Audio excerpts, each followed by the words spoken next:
What's going on, y'all? It's your boy Pimo, aka Fantasy Heavyweight. Got a video for y'all today.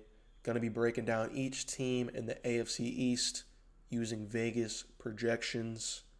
Gonna be looking into win totals, gonna be looking into projected points per game. And we're gonna be using that to our advantage to guide us into teams we want to invest in, players we want to invest in.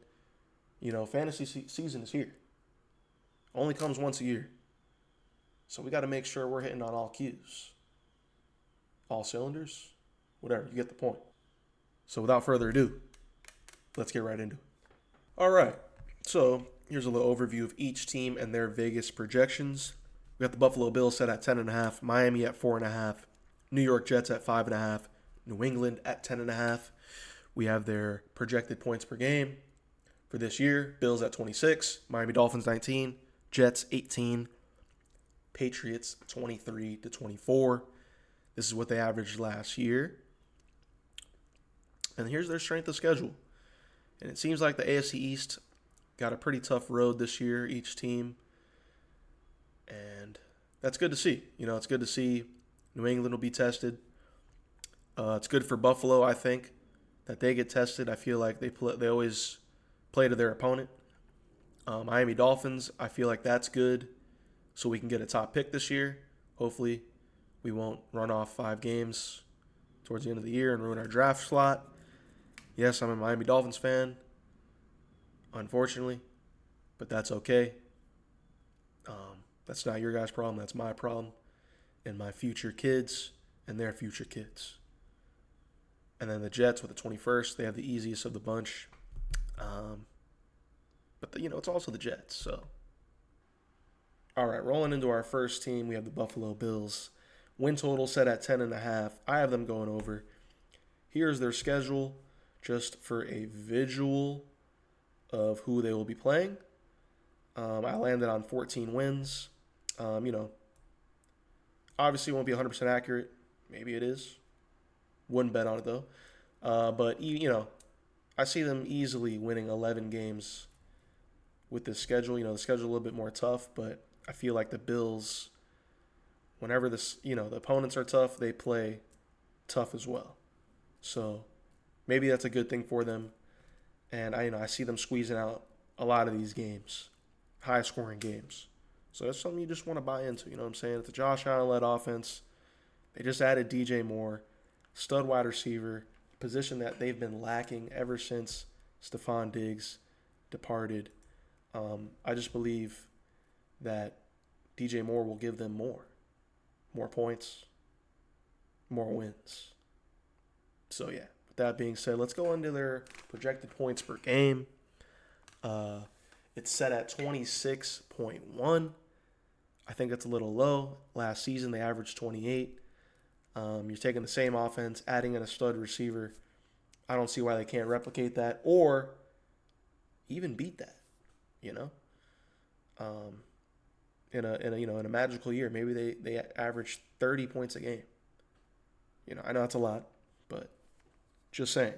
So, I got it as low / accurate. I think 26 is the floor, for this year. So, yeah. Obviously, I'm buying this offense. 4 pieces I'm excited about. Obviously, Josh Allen, James Cook, Dalton Kincaid, and, of course, DJ Moore, which you see here I have as the best value on the team, considering where he's going, wide receiver 26, pick 56 overall. I feel like he could smash this price. Smash it. He's in the best situation of his career, best quarterback of his career. What is there not to like about DJ Moore at this price? And then, I also have him as my breakout because, like I said, where he's going, he can obviously finish top 15. I feel like that's being generous. I think in the magical year I alluded to earlier, 30 points a game. If they're scoring 30 points a game, even 28 points a game, even 26 points per game, DJ Moore is scoring.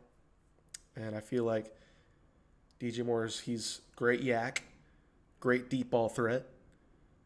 And, I think he's going to click very well with Josh Allen.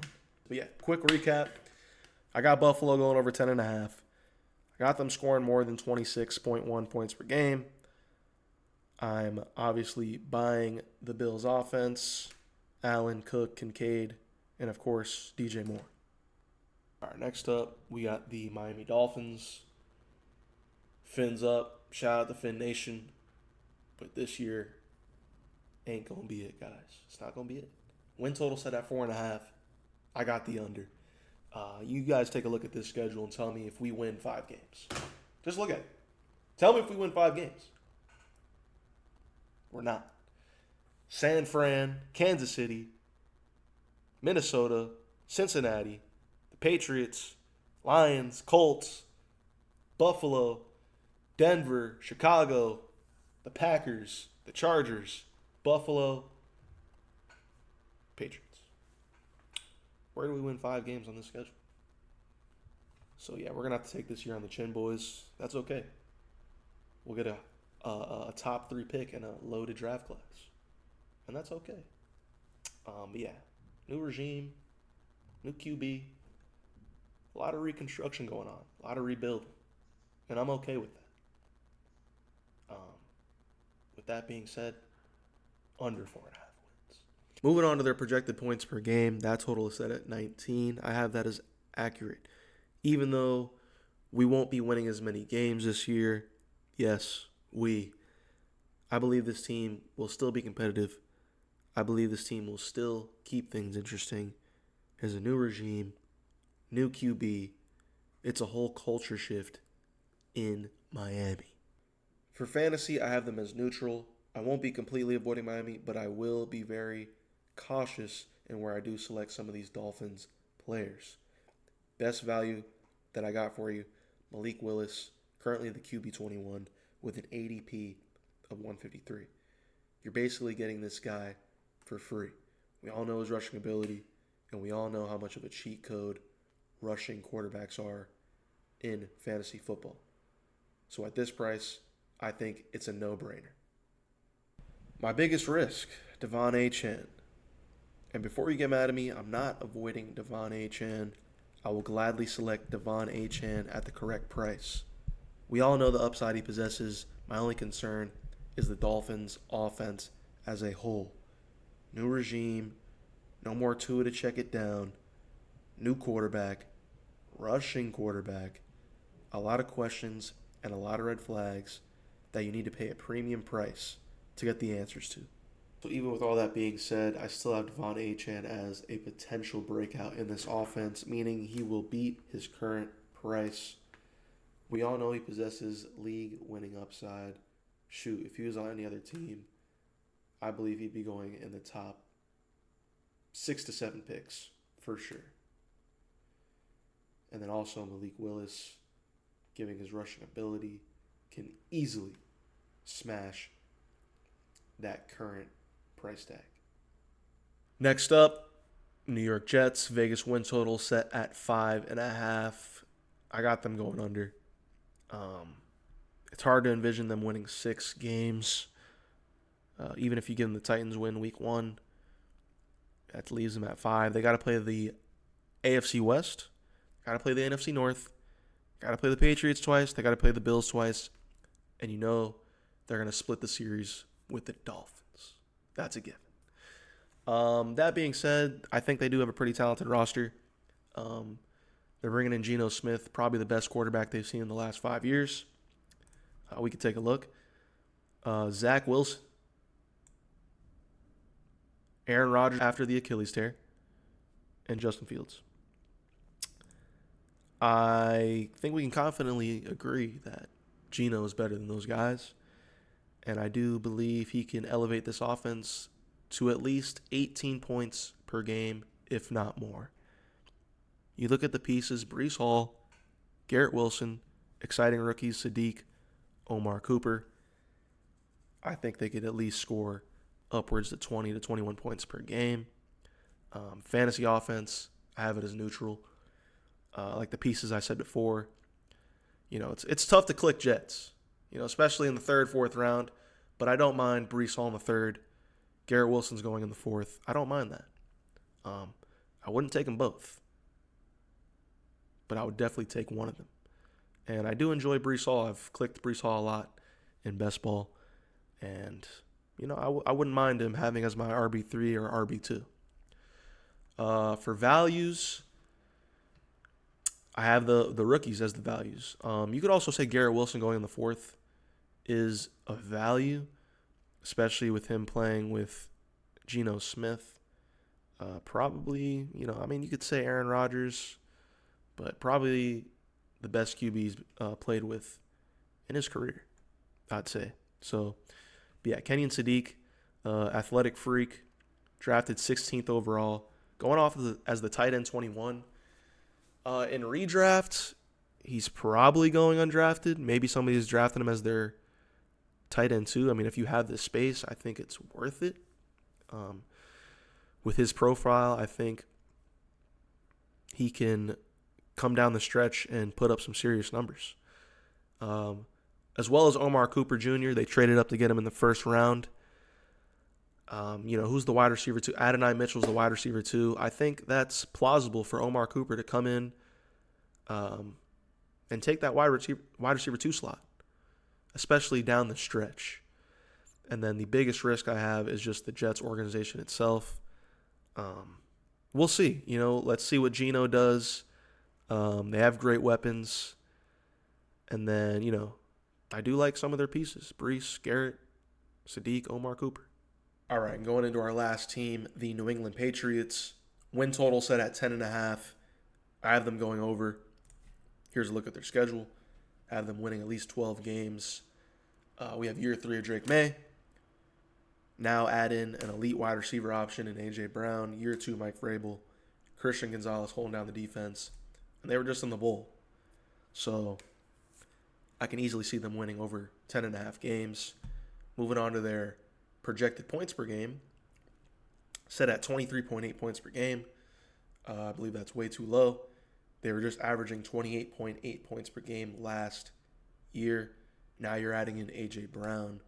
So I don't get the discrepancy in the point totals, but I don't agree. I believe it's too low. I think they will average 28 or more points per game. Fantasy offense, have that as a buy. I do like all these pieces. Drake May, A.J. Brown, Travion Henderson, Hunter Henry, late round tight end, Romeo Doubs even, and, even Ramondre Stevenson, considering the fact that I'm big on Travion Henderson. So moving on to our best values, yes, Travion Henderson and A.J. Brown. Travion coming off as the RB23 and the 54th overall player off the board. As you can see, I have him as my biggest risk as well. I think his risk is baked into his price, but I'm willing to bet on the talent and the upside of Travion beating Ramondre Stevenson for the starting role and ascending into a possible league-winning option. Next, we have A.J. Brown sitting here at wide receiver 9 and the 23rd player off the board. He's stepping into arguably one of his best situations he's ever been in.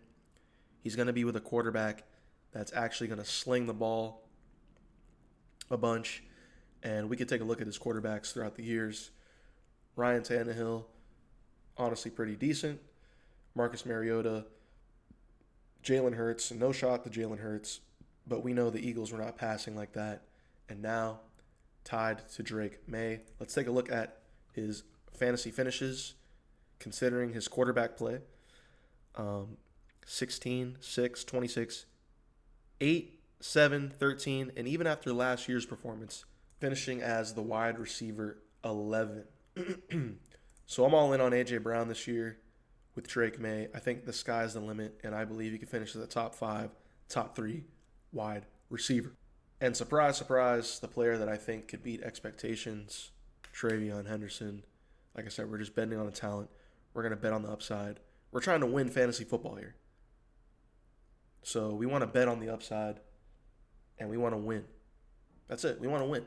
I don't want to come in third. I don't want to be like, oh, I came in fourth. Ooh. No. I want that number 1 overall spot. I want the belt. I want the money. Whatever it is y'all are fighting for. So let's shoot for the stars. So yeah, with all that being said, that's all I got for y'all today, man. We took a look at the Vegas projections. We broke it down. Hope this information helped you. Hope my analysis helped you. I appreciate y'all for tuning in, even if you made it to this part of the video. First video on the channel. I know it's not perfect, but I will continue to get better. And I will be doing the rest of the divisions in football and their Vegas outlook. So be on the lookout for that. And I will catch y'all in the next one. Peace.